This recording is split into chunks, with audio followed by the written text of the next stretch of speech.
কি ব্যাপার বাবা, তুমি এই কলার ছোকলাটার ছবি তুলতেছো কেন? আরে এই কলার ছোলাটা একটা বিখ্যাত কলার ছোলা। এই কলার ছোলাকে আমি ফেসবুকে, ইউটিউবে, টিকটকে সব জায়গায় আপলোড দেব। আপলোড দিয়ে আমি সেলিব্রিটি হয়ে যাব। এই কলার ছোলা দিয়ে আমি ডলার আর ডলার কামাবো, বুঝছিস?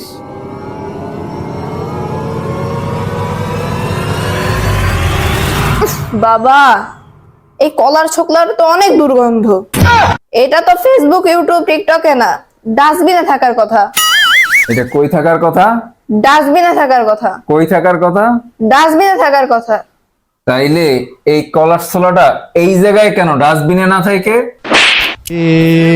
কি হুয়া, হুকা হুয়া, দিনে হুয়া।